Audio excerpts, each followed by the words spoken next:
Hello and welcome to the Silver King's War.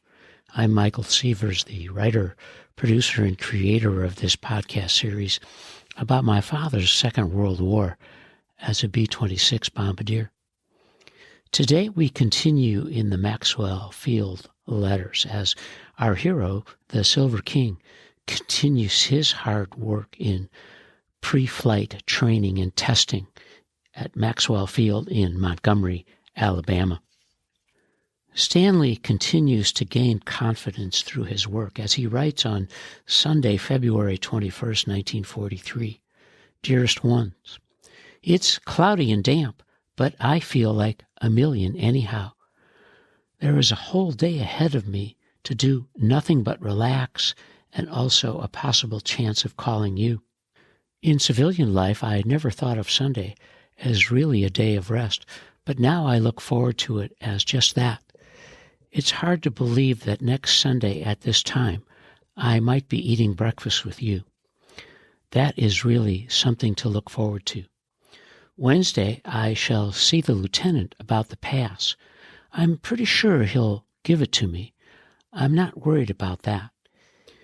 Even though the time we're together will be short, it will do me so much good.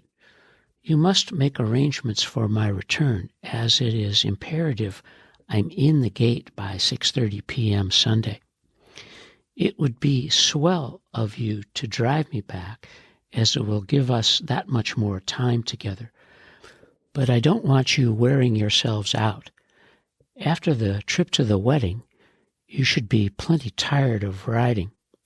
Nonetheless, you decide what's the best, and it will be okay with me. Friday, I had an interview with the lieutenant regarding my candidacy for an officer. He asked me a number of questions as to my experience, academic work, etc. As yet, I haven't received any results. The officers should be appointed the first part of this week. Frankly, my hopes for it aren't too high. If I am appointed, it will be a great surprise and very much an honor. I received a letter from Leona yesterday.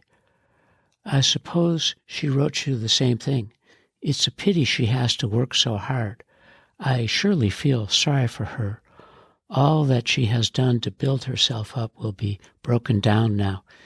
It's just a shame she's always handicapped with something to worry her. Mother, I know she needs you very much. Maybe you will go up after I see you next week. It would surely be a relief to her. Well, Wednesday, I become an upperclassman. That will be a great day. I'll be one of the important ones then. The present upperclassmen will probably leave here Friday or Saturday, and the new class will come in Saturday or Sunday. Believe me, I pity those poor fellows coming in. I'd pity anybody having to put up with what I did. Tomorrow I have the final in math. It shouldn't be too hard. So far I have an average of 95 in it.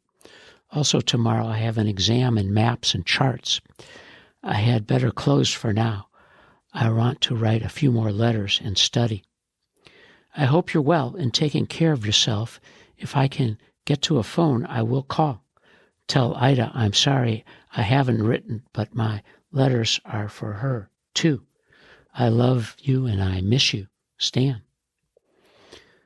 Stanley's writing continues on a Tuesday, February 23rd, 1943, as he writes to explain time to his parents.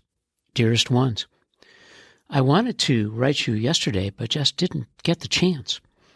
I didn't have a pre-period all day, and last night I had to attend code class. My progress in code is very slow and not quite up to par. That's why I attended the class. It's the kind of course that can't be studied outside of class. It all must be learned by ear, and only practice is the remedy. I was afraid I would find it difficult. It was swell talking to you. You have no idea what a morale raiser it is. I know that after I'm with you, I'll feel even better. I hate to admit it, but I'm completely exhausted. This, I think, is the main reason I feel so low. It's such a terrific strain with no let-up at all during the week. At least the going of the upper class will lift part of it. Tomorrow I will see the lieutenant about my pass. I'm pretty sure I won't have any trouble getting it. The tin of cookies came yesterday, and believe me, they were really appreciated. Thanks so much for sending them. They come in handy, as it seems I'm always hungry. I don't know whether I've gained or lost any weight. Most likely I've lost some with the continuous grind. I'll probably gain it back and more besides once I get into good physical condition. It was terribly hot here today. The sun was beaming down like mid-July.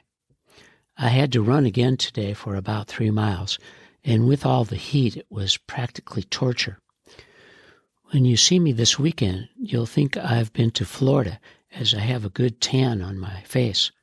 Well, I didn't make cadet officer. I had expected as much because of my little experience. It's not much of a disappointment, but I would have liked to have been one. Such are the breaks. Must close now and study. Take good care of yourselves. I love you and miss you, Stan. Stanley is a month in to his Maxwell Field work when he writes on Monday, March 1st of 1943. Dearest Ones, it was swell being with you. I'm only sorry time was so short, but I suppose we should be very thankful for little we had. I know it wasn't such an eventful day for you.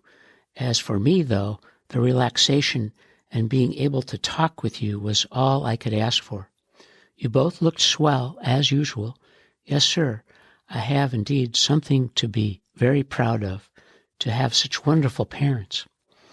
I want to thank you for the cake and candy. We all are enjoying it immensely. I had a good look at our underclassmen today. Believe me, they are about as gross as any bunch of boys I've ever seen or been unfortunate enough to come in contact with. All but very few of them come from the north and east. There isn't a one from Alabama. In fact, the closest to the south they hail from is Virginia. It's like I told you, each class gets lower and lower. Remember I told you about the high-altitude chamber? Well, today, very unexpectedly, I went into it. 17 of us went in together, and we all passed the test okay. On the first run, we went to 5,000 feet. This was a trial run to determine if we were all physically fit. The second run was to 28,000 feet. We went to 8,000 feet without oxygen masks, but continued the run from there with them. It gave me a queer feeling as if I were drunk. When we were coming down, I had to keep swallowing to keep my ears open. It was quite an experience. The purpose of it was the first step in classifying us between bomber pilots and pursuit pilots. Now that I have passed, I'm supposed to be able to pilot both kinds of planes. So I'm one more step closer to becoming a pilot. I got paid today, $76.30. This money really burns my pocket not being able to spend any of it. Instead of mailing it, I'll bring it home with me. Received a letter from Leona today. This letter sounds much better than the last. I'm sure she's taking care of herself. Tell Ida the cake sure makes me homesick. It's absolutely delicious. I can hardly wait for that meal next Sunday. I love you and I miss you, Stan. Stanley is glowing after a weekend visit with his family, but he's a little bit worried because, as he writes to his folks, I can't find my lighter. I'm hoping that I left it in the car. And so begins a letter dated Sunday, March 7th, 1943. Dearest Ones, the weekend was all that I could have asked for. I hardly need to tell you how marvelous it was. And now that I'm back in my hole, I'm afraid I shall be more homesick. The next 2 weeks won't go by fast enough. Mother dearest, I wish you a very, very happy birthday. I just wish I could be with you to celebrate. Nonetheless, I will be with you in heart and spirit. My wishes are that with each succeeding year, your youth and beauty blossom forth with twice the gusto it has to date. May God bless you this day and all the glorious days to come, and may He lead you and guide you through the fruitful years which you so richly deserve. Believe it or not, I'm still full from Ida's delicious meal. I hope it won't spoil me, as it will be hard to eat army chow after such delicacies. Tell Ida I appreciated every mouthful and thank her from the bottom of my heart. Must close now, as have 2 exams tomorrow and must study. Write soon. I love you and miss you, Stan.